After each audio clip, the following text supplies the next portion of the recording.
Israel's former President Shimon Peres rushed to the hospital with initial reports saying he suffered a stroke. Our reporter is live at Tel Shomer Hospital with the latest. The U.S. State Department says an agreement has been reached with Israel on a military aid deal reportedly worth $3.38 billion to be signed on Wednesday. And communications problems have been reported with Israel's Ophek 11 satellite, launched into space earlier today. Good evening. Welcome to i24 News. I'm Danny Swibel with your hour's top stories. We begin with news that former Israeli President Shimon Peres has been rushed to the hospital after suffering a brain-related event. There are initial reports that he suffered a stroke. And we now cross live to our reporter Anna Ehrenheim, who is at the Tel Shomer Hospital. Good evening, Annie. What can you tell us? What is the latest there? Well, the former President Shimon Peres did suffer a stroke. He is currently in a medically induced coma. There is still reports of continued bleeding in his brain. Of course, that is what a stroke is. It's a hemorrhage in your brain. Apparently, it's in the same side, on the right side. That is where a few years ago, the former Prime Minister, Ariel Sharon, as well suffered a stroke. And after that stroke, he was in a coma for 8 years. We do not know exactly how bad Shimon Peres' condition is, but we do know that he is undergoing CT scans, and his family has arrived and friends have arrived, and the entire country is praying for the former president. Anna Ehrenheim, thank you very much for your updates. We'll be coming back to you later in the night.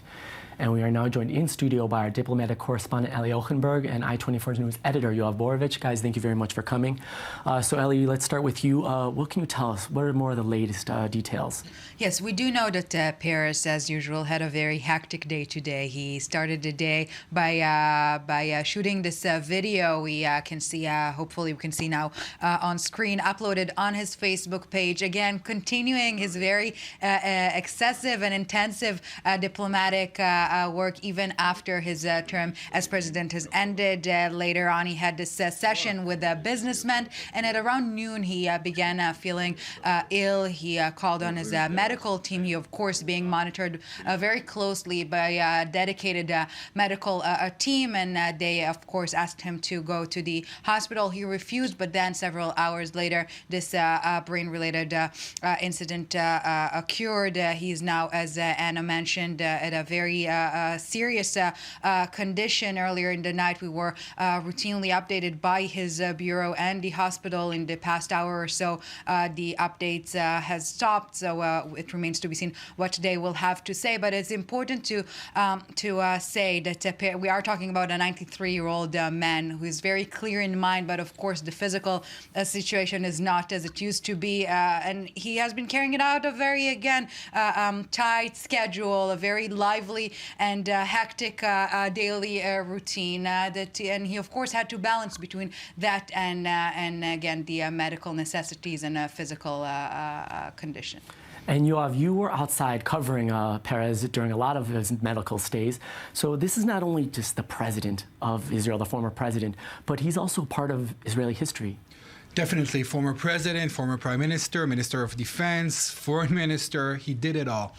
Political career that spans over 66 years. But I also covered Peres' medical condition in the beginning of the year, and I was outside Sheba Hospital while he was in surgery, and I actually talked that day extensively with Rafi Vladin, Professor Rafi Vladin, his personal physician and son-in-law, and they were concerned. It was considered a very minor stroke, but him and his wife, Shimon Peres' daughter, and his son were there. The whole family was concerned. I also saw Shimon Peres a few weeks ago. I was eating lunch. He came with his personal assistant. She was carrying him. It was the hottest day of the year. He was in a suit and tie. He didn't really look so well. You know, he looked even slightly zoned out. He's not a young man, and still, as Eli mentioned, he keeps quite a rigorous schedule.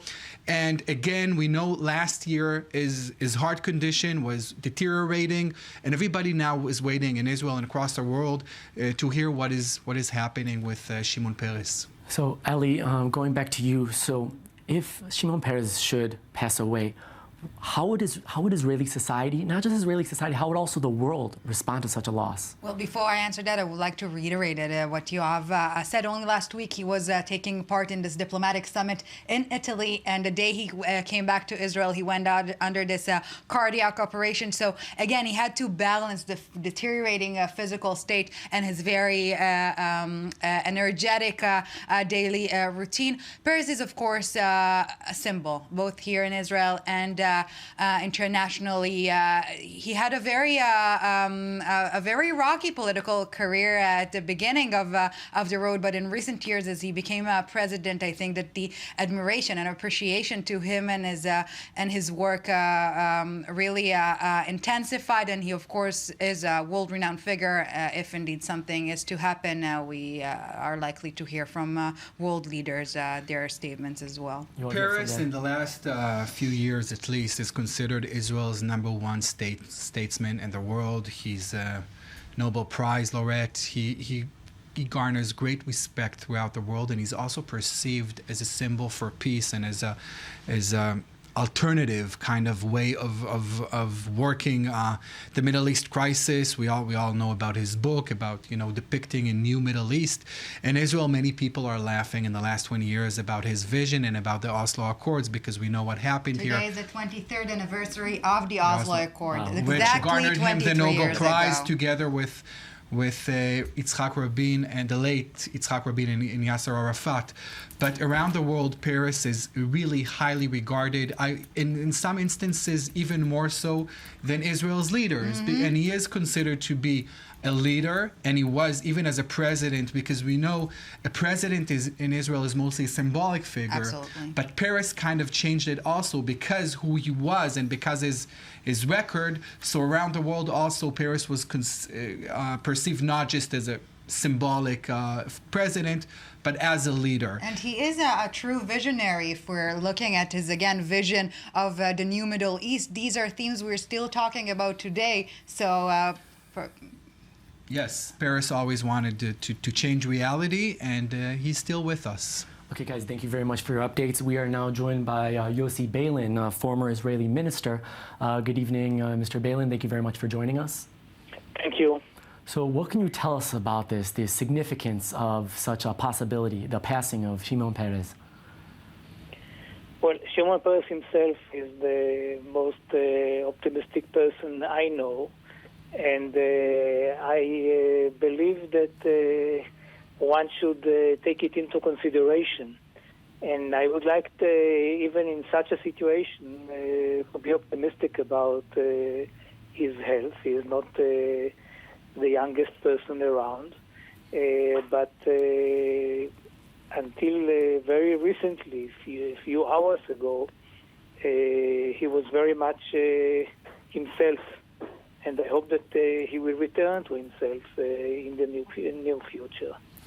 What I can say about him is that he is a very unusual person with a very young spirit, very much oriented towards science and towards the future. And in the last years, he has been very interested in the issue of the brain. How is it constructed? What are the components of the brain? And he promoted the research on brain. That was his main, I would say, scientific interest lately. Yossi Beilin, former Israeli minister, thank you very much for your information and insight. We really appreciate it, and we will be praying for the best. Thank you. And those were your latest headlines with i24 News. Be sure to join us again in 20 minutes for the latest on Shimon Peres' health. Thank you very much for watching.